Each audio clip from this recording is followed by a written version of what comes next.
continua nervosa, abatida. Aqui não trazemos à mesa qualquer pessoa que se manifeste perturbada ou desgostosa.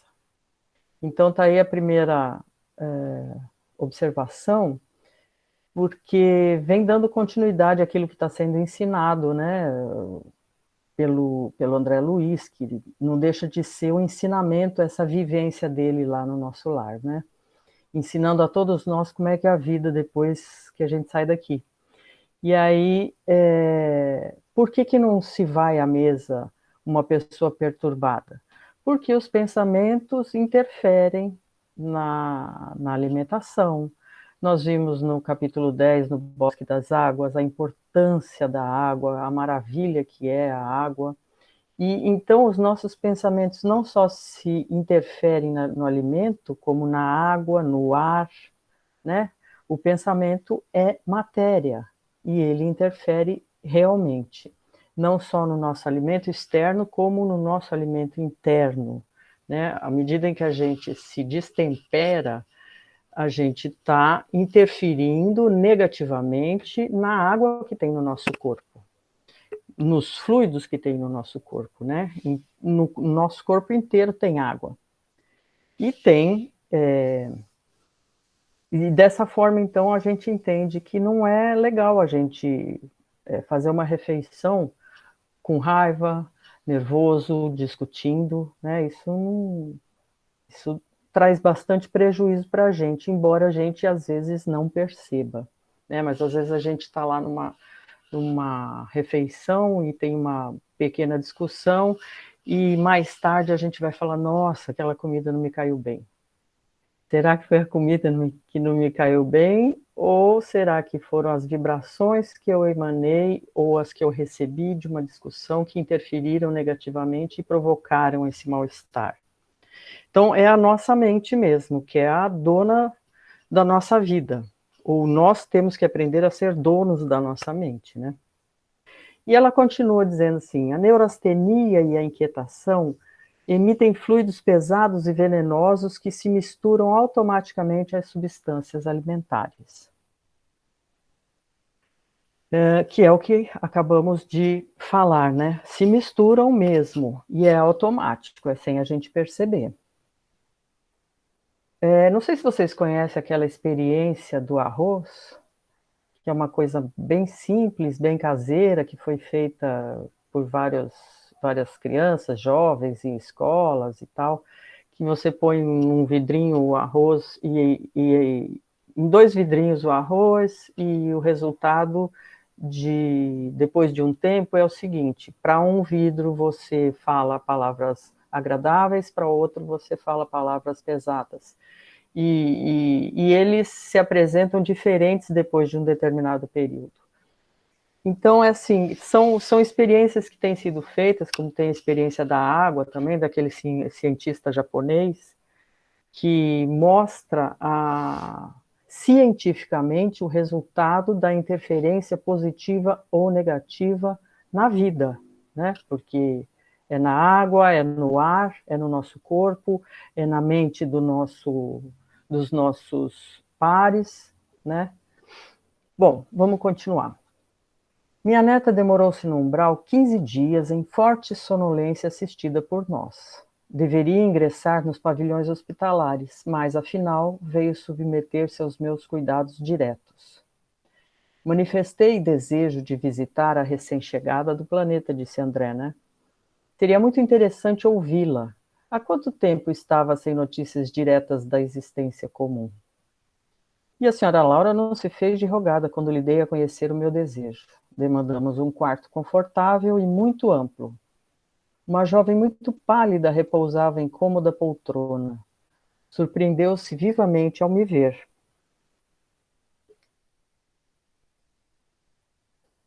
Continuamos? Este amigo, Heloísa, disse a dona Laura.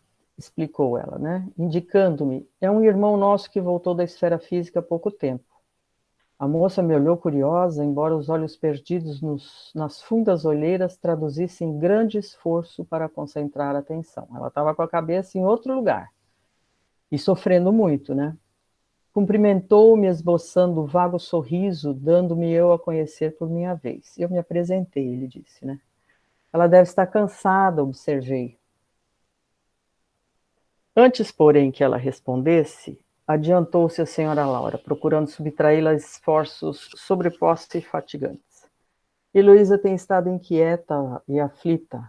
Em parte justifica-se. A tuberculose foi longa e deixou-lhe traços profundos. Entretanto, não se pode prescindir a tempo algum do otimismo e da coragem. Não se pode abrir mão em tempo algum do otimismo e da coragem. A doença física, nós sabemos que derruba a gente, né?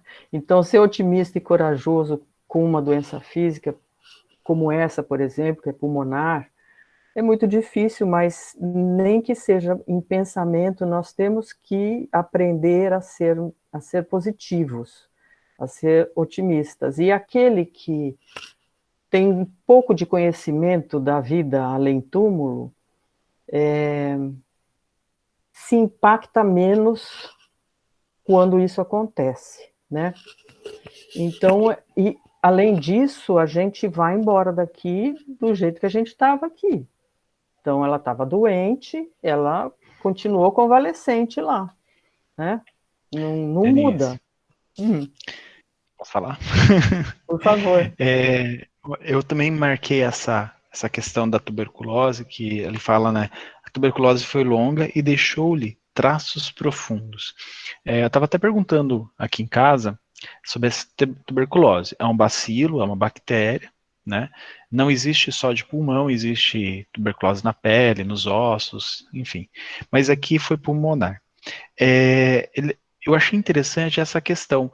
Parece que ela não era só uma manifestação do corpo físico, não era só uma doença do corpo físico, ela era uma doença do perispírito já. Ela estava lá dentro do perispírito.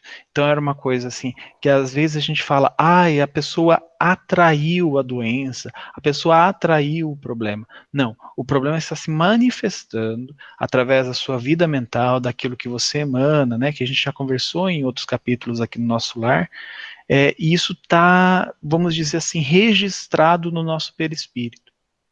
Então, por que que esses laços profundos, essas marcas profundas estão nela? A manifestação acompanhou ela da Terra, mas a causa, né, por que que ela teve aquela tuberculose, por que que aquilo desenvolveu, é algo muito mais profundo, que não foi analisado aqui, né? Não foi analisado pela avó dela, mas que a gente percebe que isso ela vai ter que trabalhar muito para retirar essas marcas do perispírito, né? Então é muito importante isso que você falou, né? Que como a gente estava aqui, a gente vai aparecer lá do outro lado, né? Aparecer, a gente vai lá para o outro lado, mas é porque essas marcas elas ficam registradas no nosso perispírito, tanto coisas boas, né, quanto coisas, no caso dela aqui, uma enfermidade provocada por uma bactéria que é um corpo diferente do nosso no nosso organismo, né?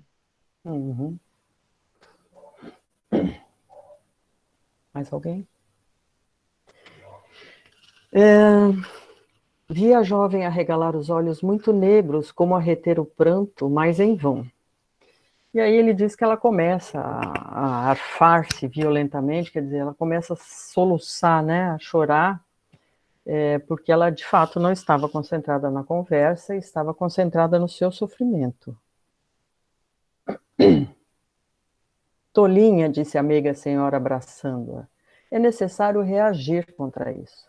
Essas impressões são resultados da educação religiosa deficiente, nada mais. Sabes que tua mãe não se demorará e que não podes contar com a fidelidade do noivo. Então, assim, a mãe dela é filha da dona Laura e é irmã do Lísias, né? E também está vindo porque ela acabou contraindo a doença da filha. Então, você não pode contar com a sua mãe porque ela está adoentada, e nem com a fidelidade do noivo, que de modo algum está preparado a te oferecer uma sincera dedicação espiritual na terra. trata-se aí de um relacionamento, vamos dizer, mais superficial, não sei, não vamos entrar nisso agora, né? Ele está longe do espírito sublime do amor iluminado, daquele compromisso mais profundo que a gente... Raros são, né, aqueles que reconhecem esse compromisso. Naturalmente, desposará outra e deves habituar-te a essa convicção. Nem seria justo exigir-lhe a vinda brusca. Queria que ele ficasse perto dela, né? Então ele teria que desencarnar para poder ficar perto dela. E ela, sorrindo, Dê, acrescentou: Oi, posso fazer uma observação desse parágrafo que eu anotei? por favor, por favor. Eu acho que assim, esse parágrafo, a dona Laura né, eu acho que a questão central, além da necessidade da preparação para que todos nós devemos fazer para chegarmos mais lúcidos com relação às verdades espirituais, né? Então isso faltou para Heloísa. E aí a gente está nessa busca, né? Aqui agora todos nós estudando, tentando nos instruir da melhor forma possível, pelo menos a princípio intelectualmente. Espero que a gente realmente traga isso para o coração. Mas a outra questão que eu acho que era o sofrimento, assim, que além da doença, era a questão do apego que ela tinha, essa posse que nós temos, que é uma questão muito complicada para nós também, com as nossas relações aqui na Terra, né? Ou com o nosso companheiro, ou com os nossos filhos, com os nossos amigos. Nós sabemos da necessidade que nós temos de trabalhar o desapego. Mas eu vou falar por mim, né? Eu já intelectualizei isso, mas eu não sei se eu já realmente carrego essa virtude comigo. Eu vou saber, lógico, quando eu precisar exercitar isso, mas eu não sei se a gente consegue interiorizar isso intelectualmente, a cabeça está pronta, mas quando a gente precisa de verdade exercitar, pôr em prática o ensinamento, aí a gente esbarra, né? A gente percebe que ainda falta muito para a gente se livrar desses apegos todos que nós temos, né? E de tudo, não só de afetos, mas às vezes a gente se apega em situações, né? Fica viciado naquela situação, e trabalho, e essas ligações que a gente só não enxerga que está exagerado, sabe? Acho que é isso. Eu ia entrar nisso um pouquinho depois, mas é verdade, é exatamente isso. A gente ninguém é de ninguém, né? E a gente aqui na Terra acha que é meu marido, meu filho, minha casa, meu trabalho, né? Uma não é aberração, mas uma das coisas que me impressionou muito quando eu comecei a estudar foi um exemplo que foi dado em aula, lá em São Paulo ainda, de um homem que foi erigido uma estátua, não sei se alguém lembra de eu ter comentado isso numa palestra. Foi erigida uma estátua para ele sei lá, pelo poder que ele tinha, pelas coisas que ele tinha feito, eu não sei quem era. E foi, depois notaram, através de trabalhos, que esse homem ficou 60 anos grudado na estátua dele. Então, assim, é um apego mesmo, né? A minha estátua, o meu poder, a minha imagem. E ninguém é de ninguém, realmente, né? Quando ela fala que a religião não preparou a menina, é um pouco isso, né? Esse entendimento que a gente tem que ter, que a vida continua, e da importância desse desapego mesmo, né? Não é. As pessoas vão e vêm, a gente circula pelo mundo, né? O que é nosso é a nossa consciência, a nossa razão e a nossa responsabilidade para conosco, né? Os outros, é evidente que nós temos laços afetivos, a gente sofre com a separação, enfim, mas a gente precisa entender mesmo, né? Entender e tentar criar, absorver essa virtude para nós, de que nós não possuímos ninguém. Sorrindo maternalmente, Quer falar? É que eu estou com um problema aqui com o microfone, não me acertei ainda com ele. Está me ouvindo? Estamos. Ah, tá. Então, eu queria falar sobre essa questão que a Rita falou também.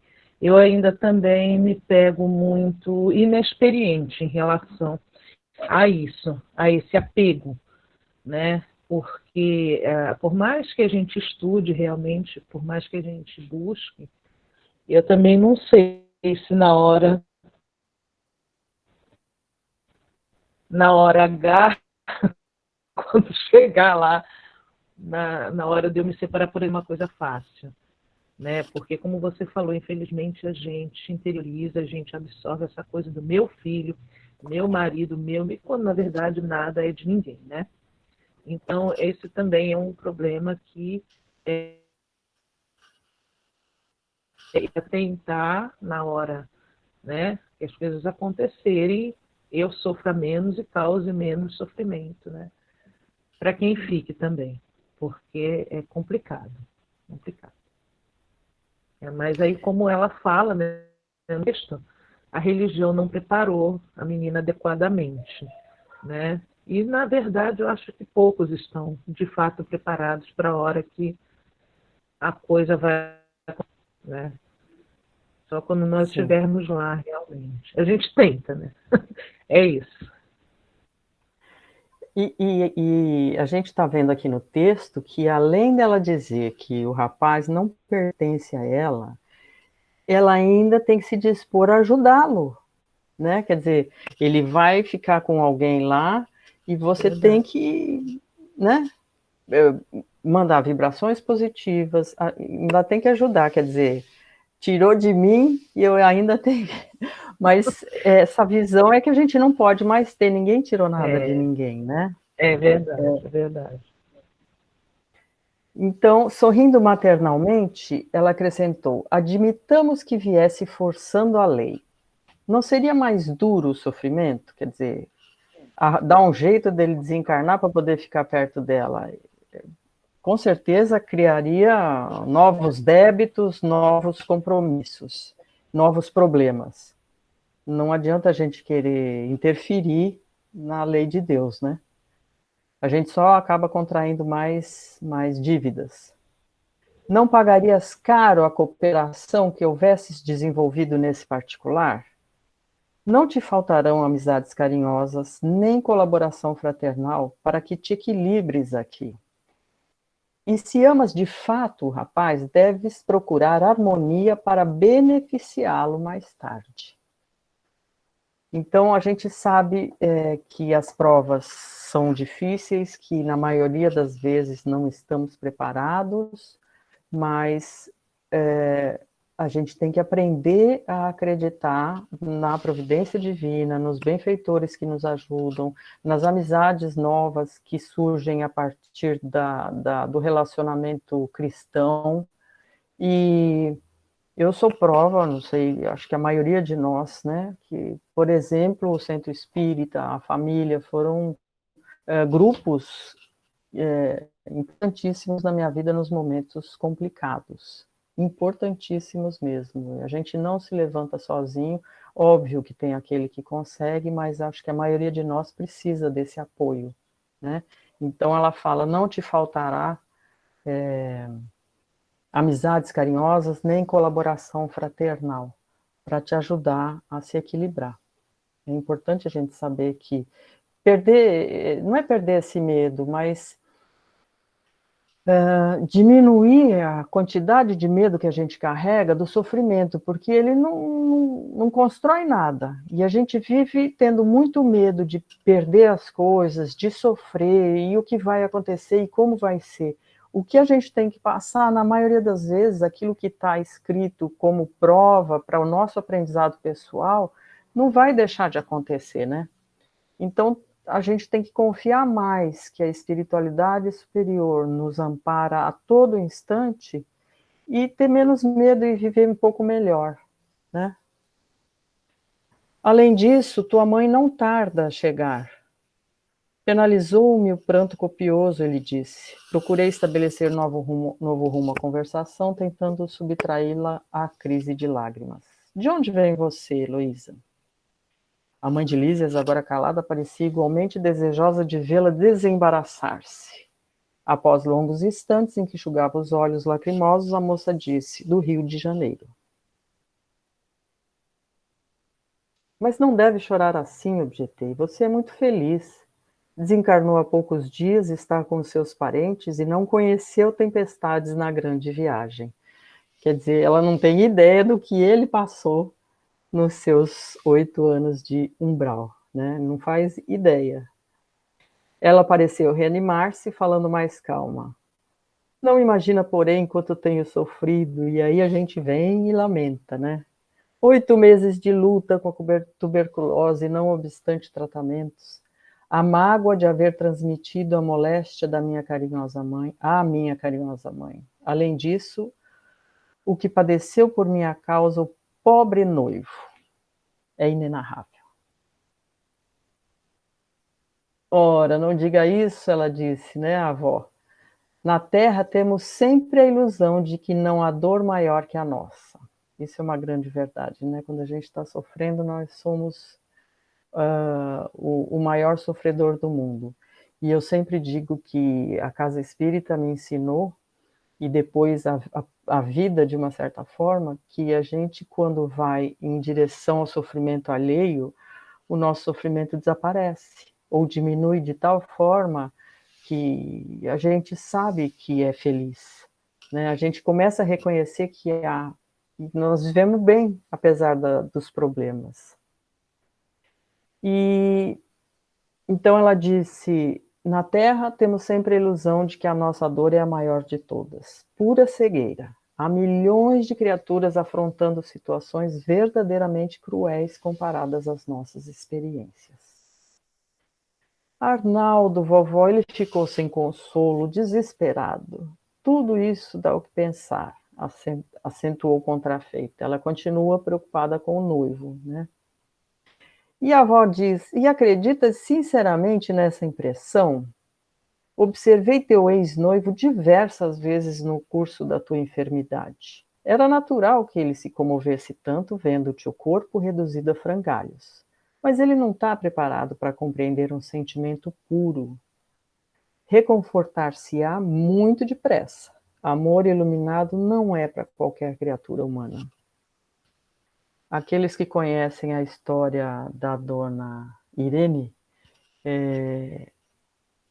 que é para quem não sabe, é um amor que eles viveram aqui na Terra. Dona Irene continua, é uma amiga nossa, né, trabalhadora da casa. Ela continua encarnada e ele já está desencarnado, se não me engano, há mais de 20 anos. E ela atesta, né, ela nos diz sempre que eles têm trabalhado juntos por todo esse tempo, né, ou seja, nunca se separaram. Isso é um compromisso de verdade, de amor, né, assumido lá atrás. Eles já são espíritos mais maduros, provavelmente, que conseguem enxergar a importância desse compromisso e viver o compromisso, né? O caso aqui do livro, nós estamos falando de pessoas jovens e que não estão atentas a isso. Pode até ser que houvesse um compromisso maior entre eles, mas, na verdade, a gente esquece, não sabe, ela desencarnou, então, como diz a avó aqui, ele começa a dar atenção já para outra moça, o que é, de certa forma, natural aqui na Terra, né? Conserva o teu otimismo, poderás auxiliá-lo, sem dúvida, muitas vezes. E aqui eu acho que a avó está falando de um amor verdadeiro, não um amor de posse, né? Você poderá auxiliá-lo, mas no que concerne à união conjugal, quando puderes excursionar as esferas do planeta em nossa companhia, já o encontrarás casado com outra. Acho que aí a moça tombou de vez. Até o André ficou admirado pelo que ela disse, né? Não sabia a convalescente como portar-se ante a serenidade e o bom senso da avó. Às vezes a gente recebe mensagens mediúnicas que dão uma derrubada na gente também. E é assim, a importância da gente saber a verdade, né? E aprender a encarar a verdade. Será possível, ela disse. A genitora de Lises esboçou um gesto extremamente carinhoso e falou: não sejas teimosa, nem tentes me desmentir. Vendo que a menina parecia tomar uma atitude íntima de quem deseja provas, a avó insistiu muito meiga. Não te recordas da Maria da Luz, a colega que te levava flores todos os domingos? Pois nota, quando o médico anunciou em caráter confidencial a impossibilidade de restabelecer-te o corpo físico, Arnaldo, embora muito magoado, começou a envolvê-la em vibrações mentais diferentes. Agora que aqui estás, não demorarão muito as resoluções novas. Que horror! Ela não consegue acreditar. É preciso te habituares a considerar as necessidades alheias, né? Então, ela tá... Teu noivo é um homem comum, não está alertado para as belezas do amor espiritual. Além disso, a Heloísa está preocupada com ela, não com o rapaz, né? Como diz a avó, se você ama verdadeiramente, pense que você tem que se preparar para ajudá-lo e não ficar querendo ele o tempo inteiro, desejando a presença dele do teu lado. Então, você está preocupada com você, né? Com o seu orgulho ferido, com a sua posse, a sua ideia equivocada de posse e da vida como um todo, né? Denise, Diga. só um comentário aqui nessa... Foi brilhante isso que você colocou, né? Que ela estava preocupada com ela. Eu fiz muito... Eu sou formado em administração, então eu fiz muitos cursos, muitos congressos e atendimento a cliente, fiz vários cursos disso. E todos eles falam uma coisa que é muito condizente com isso. Quando o cliente entra... no caso eu era bancário, né? Quando o cliente entra na agência, o problema dele é o maior problema do mundo. Não importa se o cartão dele está com a senha bloqueada, que é 2 comandos você desbloqueia. Mas trate como se fosse o pior dos problemas da humanidade, aquela senha bloqueada. Por quê? Porque as pessoas elas enxergam dessa maneira. Eu bloqueei a senha do meu cartão e aquilo é o maior dos problemas. Não existe guerra nuclear que se equivalha, né, que possa ser igual ao problema do meu cartão com a senha bloqueada. Então, esse é um pensamento que até as instituições humanas já perceberam, né? Claro que nós estamos aí há muito tempo convivendo com nós mesmos, né? Mas isso eu achei interessante. Realmente, ela não estava preocupada com o noivo. Ela estava preocupada com ela. E aí, isso aí, claro que isso é lição para André Luiz, né? André Luiz com certeza começou a analisar isso, né? No transcorrer da história. E nós também, né? Porque a gente também, quando a gente tem uma dor, algum problema, nós temos, sim, eles machucam a gente, mas existem, como ela mesma coloca aqui, muitos outros problemas no mundo, né? Perfeito. Bom, ela está achando um horror e a avó diz, né? Não podes operar milagres nele por muito que o ames. A descoberta de si mesmo é a condição de cada um. Ele conhecerá mais tarde a beleza do teu idealismo, mas por agora é preciso entregá-lo às experiências de que necessita. E a moça continua sem se conformar. Ainda achando que a amiga era muito fiel a ela, né? Posso fazer uma observação rapidinho? Deve. No final do parágrafo aí, que ela fala que é preciso entregá-lo às experiências que necessita. Nós, trazendo para a nossa vida, assim, a reflexão que a gente precisa respeitar E às vezes a gente não entende isso, né? O momento que cada experiência, que cada um que está caminhando conosco nessa jornada está vivendo. Quais são as suas necessidades de aprendizado naquele momento? Então, às vezes a gente tenta impedir, principalmente a gente que é mãe, tenta impedir que o filho viva algum tipo de experiência que a gente acha que ele vai quebrar a cara, ou isso ou aquilo. E não, a gente precisa, lógico, né? Tá sempre orientando, mas nós precisamos deixar com que as pessoas vivam o momento e a experiência que ela necessita para crescimento. Acho que era o que a moça estava tentando fazer de lá, né? E o que a gente faz bastante aqui.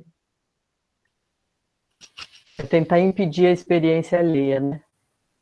É tentar segurar e falar, não, não, você não vai sair, não, não, não faça isso, não faça aquilo. Exatamente. Eu acho que é bem por aí mesmo. A gente procurar entender quando alguém precisa de ajuda, a gente fazer o que é possível. O que é possível. Dali para frente, a pessoa vai entrar numa prova por livre escolha e a gente tem que estar do lado para acolher, para ajudar, né, para cuidar, porque a pessoa escolheu um caminho complicado, enfim, mas realmente é dificílimo isso, eu acho. Mas é importante, a gente saber. Né? Ô, Denise, Fala, meu amor. deixa eu só fazer um comentáriozinho. Sim. É assim, nessa questão aí, né? Eu vou contar para vocês, assim, rapidamente, minha experiência própria. Eu, como mãe, sempre procurei colocar panos mornos, não é nem panos quentes, em panos mornos, em situações assim, né, de discussões ou de desentendimentos entre pai e filhos.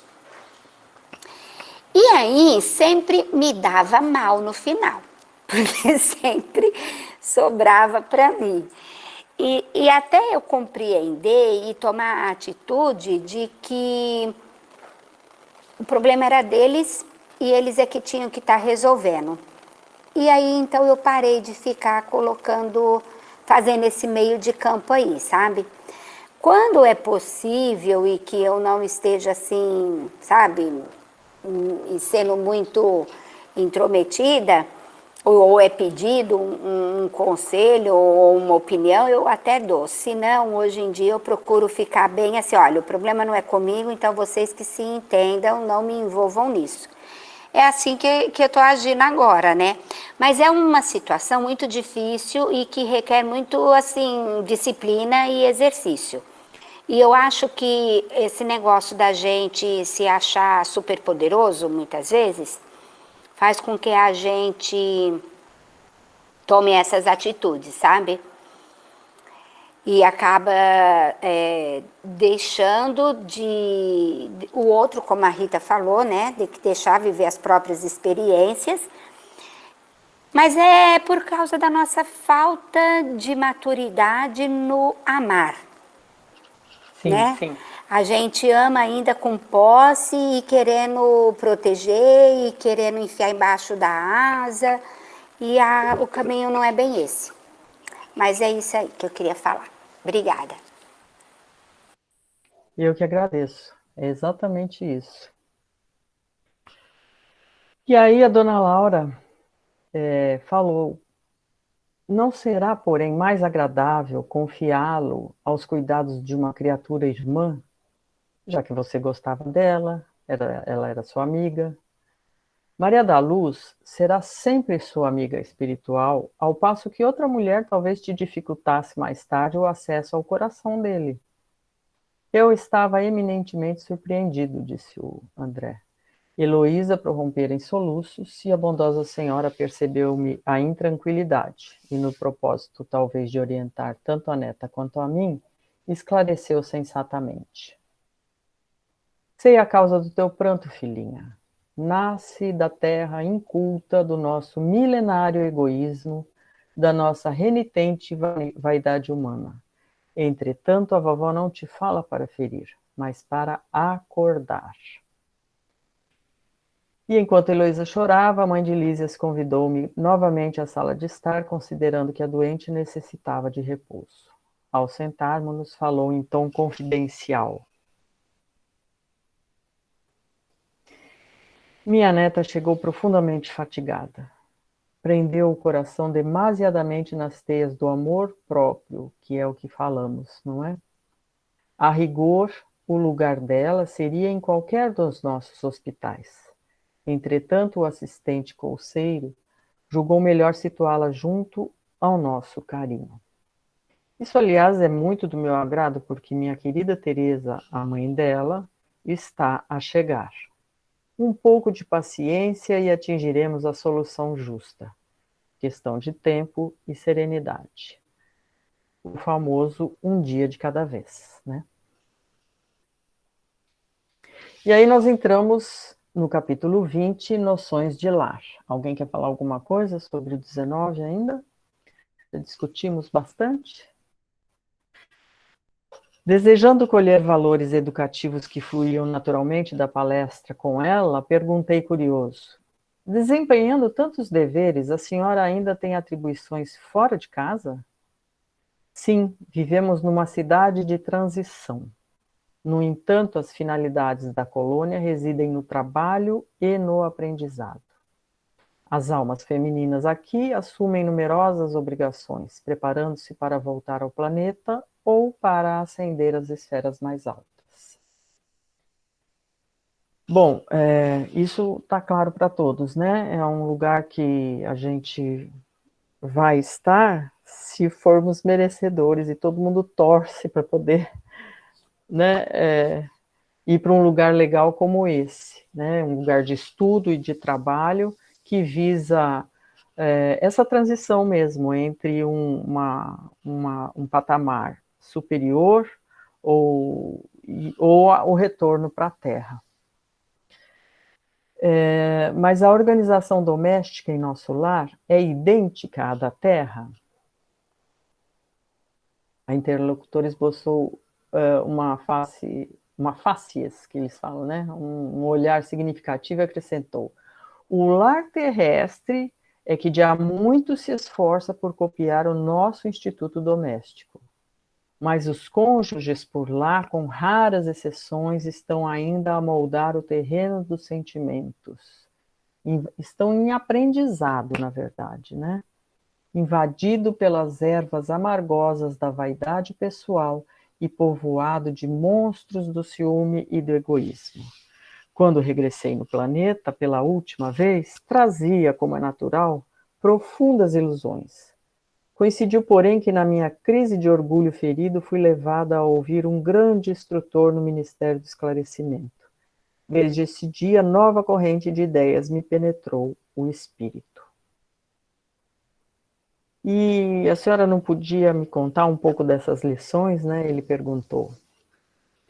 E ele disse, um orientador versado em matemática, fez-nos sentir que o lar é como se fora um ângulo reto nas linhas do plano da evolução divina. A reta vertical é o sentimento feminino, envolvido nas inspirações criadoras da vida. A horizontal é o sentimento masculino, em marcha de realizações no campo do progresso comum. O lar é o sagrado vértice, onde o homem e a mulher se encontram para o entendimento indispensável. É templo onde as criaturas devem unir-se espiritual antes que corporalmente. Então, assim, o nosso relacionamento homem e mulher, casais, eles começam normalmente numa atração física. Então é uma coisa ainda muito primitiva esse nosso relacionamento, né? Poucos de nós avançou nesse entendimento, naquele amor que surge por se encantar com a forma que a pessoa é, com a personalidade, com o caráter. A grande massa, a grande maioria, se encontra através do desejo sexual, da atração física, né?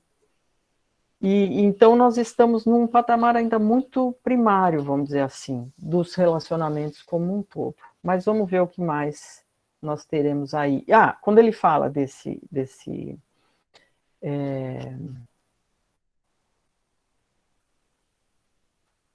não, você já foi para outra, né?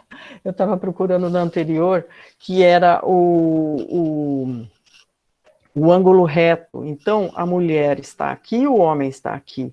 E a família é esse vértice, ou seja, o homem tentando ajudar, contribuir e entender a mulher, e a mulher, por sua vez, fazendo o mesmo. E aí nós teremos uma linha reta em ascensão como vértice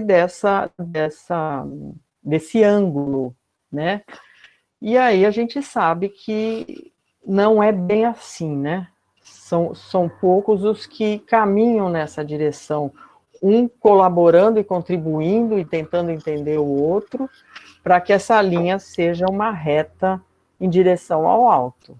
Odê, eu queria fazer uma ressalva, que eu não sei se você vai fazer mais para frente, mas a gente precisa lembrar que o Nosso Lar foi psicografado em 1944, não é isso? E que nessa época a mulher tinha um papel na sociedade que é completamente diferente do papel da mulher hoje. Sim. Então, quando esse instrutor, que a gente foi dar a explicação para Dona Laura, lógico que ele fez como Jesus fazia, ele usou a analogia que ele tinha, que ele sabia da reencarnação dela, que eram o que ela trazia de conhecimento, qual era o papel da mulher em 1944. O papel mudou bastante, mas nós temos que nos apegar de uma maneira boa no ensinamento e não na relação, a analogia que ele fazia, porque era a situação que a mulher vivia na época. Sim. É muito, muito parecido com a maneira bíblica de ensinar, né? Eu lembrei muito de Adão e Eva aqui, porque assim, a gente não pode ter a ser infantil e achar que Adão era um homem e Eva era uma mulher, literalmente, né? É claro que isso é uma representação, né? Então, o que ele coloca aqui como feminino e masculino, e esse verso, eu achei brilhante essa tua explicação, né? Porque seria o equilíbrio, né? Então ele vai subir em ascensão e em equilíbrio. E ele coloca esses dois extremos, né? Vertical e horizontal, mas as coisas têm que subir em equilíbrio. Então a gente tem que evoluir em equilíbrio. É aquilo que nós espíritas falamos sobre os planetas que evoluem intelectualmente, mas não evoluem moralmente. Então é um desequilíbrio, então é justamente onde a gente tem que equilibrar. E essa colocação da Rita é muito importante, né? Mais uma vez, é a maneira de ensinar. É óbvio que um espírito com um entendimento, provavelmente esse orientador ele poderia usar um exemplo mais sublime, só que as pessoas ali não iriam entender, né? Como a Rita falou, 44. As últimas experiências dessas pessoas na Terra foram antes disso. Então, década de 20, de 10, lá em 1800. Como é que uma pessoa que viveu em 1800 ia compreender algo que o mentor pudesse falar de uma sociedade como a nossa atualmente? As pessoas não iam compreender, né? Então, isso é muito importante a gente pontuar.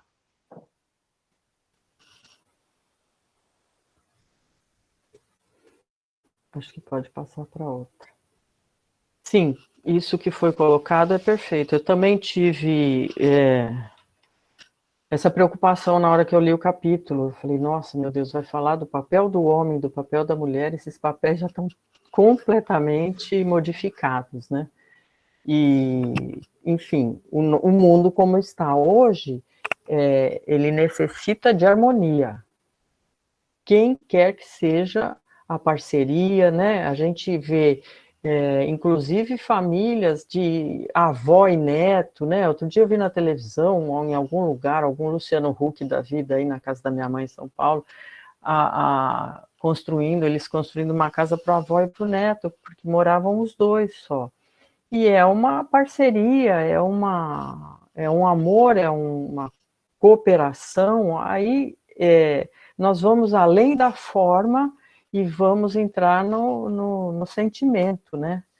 Que é isso que é realmente importante. A construção do mundo é pelo amor, não pela matéria, pela forma, enfim, pelos padrões estabelecidos sei lá quando. Há na Terra agora um grande número de estudiosos das questões sociais que aventam várias medidas e clamam pela regeneração da vida doméstica, independente de como ela seja, né? Nós nós precisamos de harmonia, de paz, de maturidade, de crescimento, de fraternidade. Alguns chegam a asseverar que a instituição da família está ameaçada. Essa frase também ela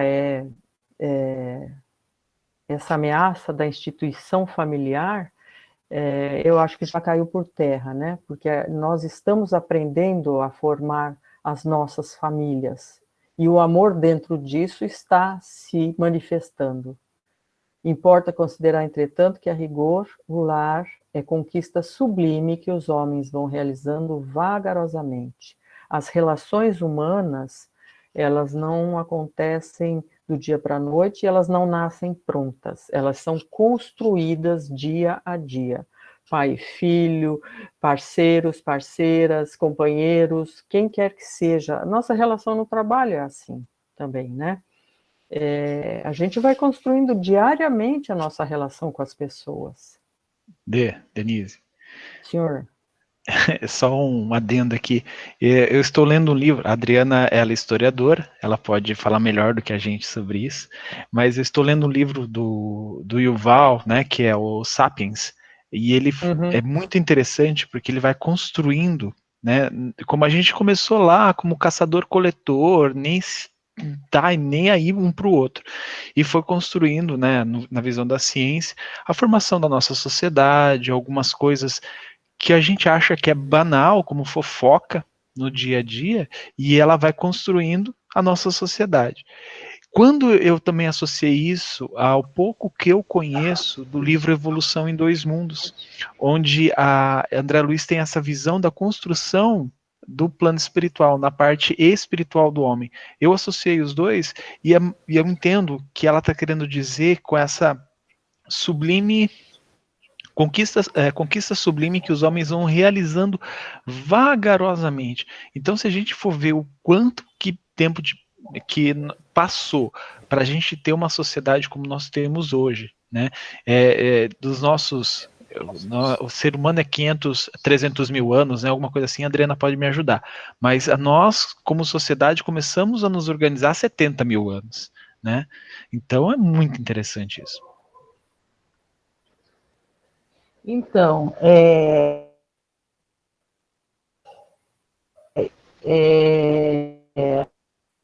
eu ainda tenho certa dificuldade em acreditar nessa evolução que nós tivemos, né? Porque hoje é uma era de muitos conflitos, né? Não podemos fugir do que aconteceu sobre a questão do racismo nos Estados Unidos. E eu vejo muito isso pela questão do feminismo, inclusive. Então eu me pergunto, não, eu me questiono, eu reflito sobre a dificuldade que nós temos ainda de equilibrar o que sejam buscas de direitos por uma sociedade mais ética, mais humanizada, dentro daquilo que nós buscamos enquanto evolução de ser humano. Porque eu tenho a impressão, muitas vezes, quanto mais nós buscamos uma evolução enquanto ser humano, dentro de uma ética de respeito aos direitos humanos, né, mínimos, parece que a gente é taxado de idiota. A verdade é essa. Eu fico muito com isso. Quando eu vejo, pleno 2020, manifestações, saber que isso ainda é motivo de violência, né? Então é assim, o homem, né, a primeira forma de, vamos dizer assim, dos nossos ancestrais, tem mais ou menos 4,5 milhões de anos. né, até passar por todos os homens e chegar ao Sapiens Sapiens, que é a nossa versão. Mas eu me pergunto aonde está essa evolução humana. Eu ainda acho que temos que evoluir muito ainda. Isso me deixa muito triste. Ainda é sabe? Ainda é uma sociedade muito violenta, muito primitiva. Não sei se eu estou falando bobagem, mas eu vejo isso, e principalmente porque estou na sala de aula e vejo adolescentes ainda com um coração ainda muito ante as violências e, sabe, coisas que deveriam sensibilizar, né? Então, não sei se eu estou sendo pessimista, né? Mas essa é a minha reflexão sobre esse momento aí do texto.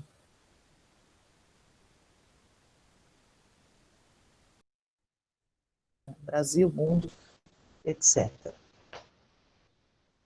Ok. A evolução ela é lenta mesmo. Às vezes eu me sinto com pressa de que as coisas se modifiquem, mas quando eu olho para dentro de mim, eu vejo como eu preciso desse tempo para me modificar. É lento mesmo. Para a gente deixar hábitos, modificar comportamentos, nós precisamos, às vezes, de uma vida inteira. Então, eu entendo a lentidão disso que você está falando, que parece que não houve evolução. Houve sim, houve uma evolução bastante grande, só que a gente ainda está no primário. Ainda tem muito pela frente, muito, né? Isso incomoda um pouco, mas é preciso que a gente também olhe para dentro da gente e fale, bom, será que eu não preciso desse tempo para modificar o que eu preciso modificar em mim, né? Também é uma colocação pessoal, né?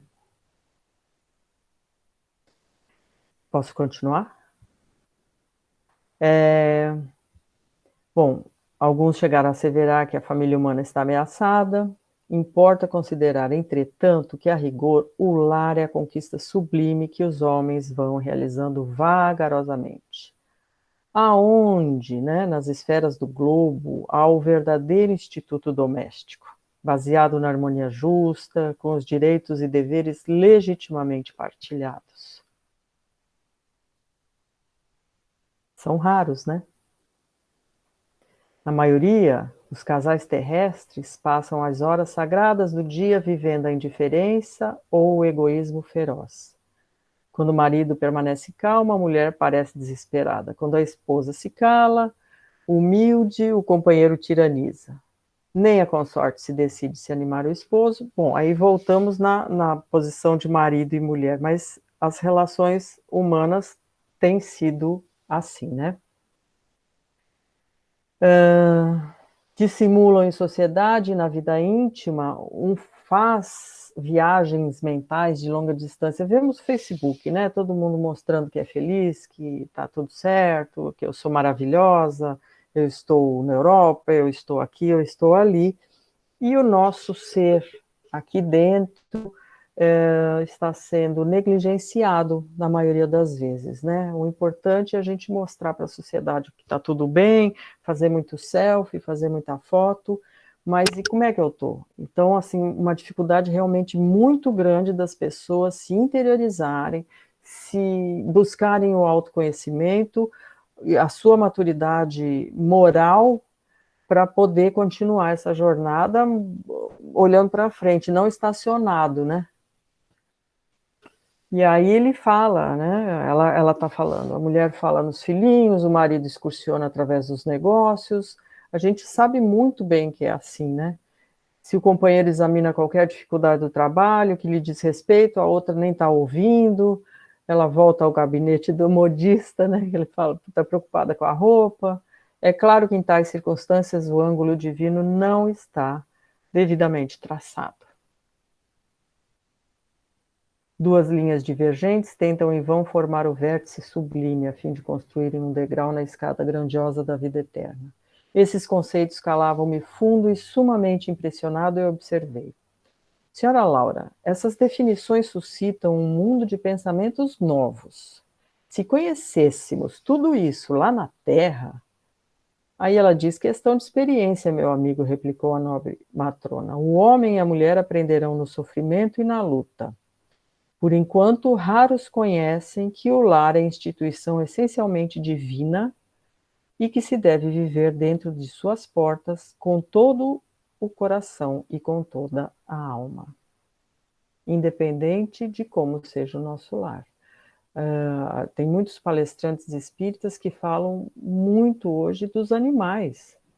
O respeito que a gente deve ter para com os animais, a consideração, quer dizer que o nosso lar é formado, na maioria das vezes, por pessoas e animais também, não é? Como é que nós estamos cuidando desses animais? Qual o respeito que a gente tem por eles?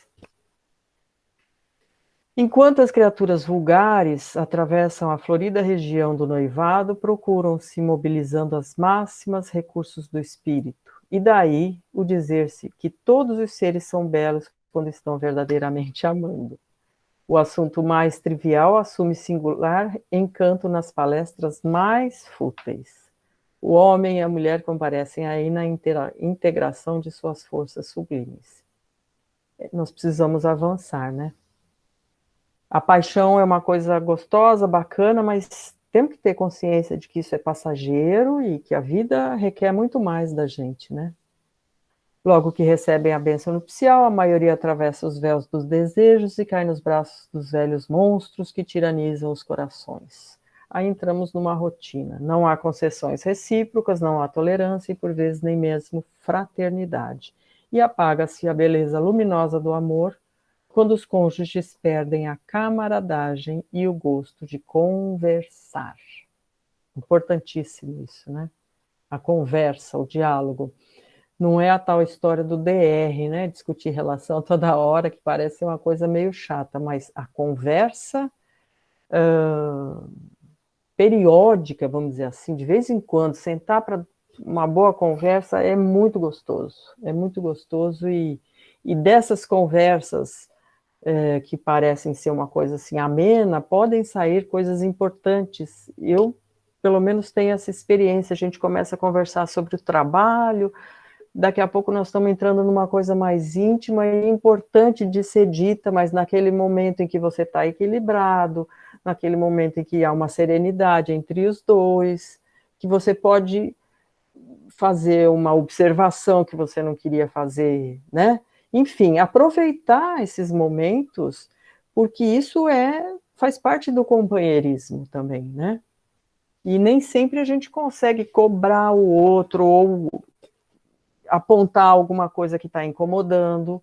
E isso, de uma forma serena, é uma bênção, né? A gente poder colocar uma coisa sem machucar, sem ofender, que é muito difícil, né? Daí, oi? Rapidinho. Eu acho que lá no outro slide, que o instrutor deixou bem claro que o que a gente precisa exercitar bastante, aproveitar nas nossas relações em casa, é a questão de você, de vez em quando, trabalhar a questão de ceder. A gente tem dificuldade de ceder em questões de assunto, ceder, como é que eu vou explicar? Trabalhar a tolerância, né? A renúncia, melhor, renúncia. Isso, Essa é a abrir palavra. mão. Acho que o casamento, e principalmente também quando a gente tem filhos, a questão da renúncia é muito importante. A gente precisa renunciar em vários momentos da nossa vida, justamente para seguir em frente e para que a relação cresça, né? E não só nós, né? O nosso parceiro também, os filhos, todos que moram, que convivem, precisam, em algum momento, em vários momentos, na verdade, trabalhar a renúncia, a questão da renúncia. E eu vejo isso, Rita, quando você leva essa atitude cristã na sua vida, às vezes, em casa, já é difícil, né? Imagina no trabalho, na sociedade. Então, eu vejo muito assim, eu posso ajudar, eu posso fazer, mas por que você vai fazer? Estão te pagando para isso? Você não ganha para isso? Sabe, uma coisa assim que continua na mesquinhez e no egoísmo, né? A gente, para levar a conduta cristã para fora do centro espírita, para fora de uma igreja, não é fácil, não. A gente é muito apedrejado, vamos dizer assim, muito criticado, porque a conduta cristã ela é cheia, ela deve ser conduzida com caridade, com boa vontade, e esse abrir mão que você fala, Rita, na relação doméstica é extremamente importante. A renúncia, de fato, ela é essencial nessa convivência. Agora, eu acho que para fora, então, mais difícil ainda, né? Mas, enfim, a gente chega lá. Daí em diante, os mais educados respeitam-se e os mais rudes mal se suportam. Não se entendem. Perguntas e respostas são formuladas em vocábulos breves. Por mais que se unam os corpos, vivem as mentes separadas, operando em rumos opostos. Tudo isso é a pura verdade, ele disse. Que fazer, porém, meu amigo? Replicou a bondosa senhora. Na fase atual ou evolutiva do planeta, existem na esfera carnal raríssimas uniões de almas gêmeas, reduzidos matrimônios de almas irmãs ou afins, e esmagadora porcentagem de ligações de resgate. O maior número de casais humanos é constituído de verdadeiros forçados sob algemas. Procurando retomar o fio das considerações sugeridas por minha pergunta inicial, ela continuou. Aí ela fala de novo do homem e da mulher, né? E a gente pode entender pelas tendências e pelas habilidades que cada um leva para si, né? É preciso aprender a ser mãe, esposa, missionária. A tarefa da mulher no lar não pode circunscrever-se a umas tantas lágrimas de piedade ociosa, ou seja, na nossa casa aqui na Terra, ainda hoje, a maioria das vezes, quando é possível, é largado tudo para um só fazer. Então, a gente tem que aprender a dividir com quem quer que seja que more conosco, e não ficar isso só para uma pessoa. Aquela pessoa tem mais facilidade na arrumação, em dar um jeito na casa, nas compras, etc., e, portanto, larga-se tudo em cima dela. Orientar os jovens sobre isso está aí uma tarefa dificílima nos dias de hoje, né? O jovem, ele não vê sentido em arrumar a cama, não vê sentido em limpar um prato, ele não vê sentido em nada, né? Assim, na maioria das vezes é muito difícil essa coisa que a gente vai ver, essa repartição mais igualitária, como ela diz aqui todos trabalham, aqui todos têm atividade, né? E no lar doméstico isso é essencial. A mulher não pode ir ao duelo com os homens através de escritórios e gabinetes, que não é exatamente o que acontece hoje, mas a gente não deve ir além daquilo que é capaz de fazer, né? Nossa colônia, porém, ensina que existem nobres serviços de extensão do lar para as mulheres. A enfermagem, o ensino, a indústria do fio, as roupas. Aí fala, o homem deve aprender a carrear para o ambiente doméstico a riqueza de suas experiências, e a mulher precisa conduzir a doçura do lar para os labores ásperos do homem. Dentro da casa, a inspiração, fora dela, a atividade. Uma não viverá sem a outra. É como a Rita disse, é um livro de 1940, a nossa sociedade se modificou completamente de lá para cá, mas o cerne da questão é o entendimento, é o respeito, é a harmonia, é a divisão, é o entendimento e, sobretudo, o amor, né, na nossa convivência.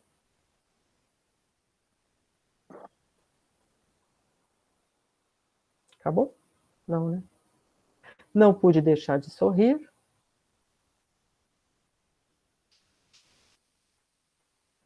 Ouvindo a interrogação, a mãe do Lísias, depois de longo intervalo, continuou. Quando o Ministério do Auxílio me convia... ela está falando de atividades, né? Extra-lar. Me confia crianças ao lar, minhas horas de serviço são contadas em dobro, o que lhe pode dar ideia da importância do serviço maternal no plano terreno. Entretanto... Opa, eu tenho 3, hein? Tô brincando. Só para descontrair. Entretanto, quando isso não acontece, tenho meus deveres diuturnos nos trabalhos de enfermagem, como a semana de 48 horas de tarefa. Todos trabalham em nossa casa.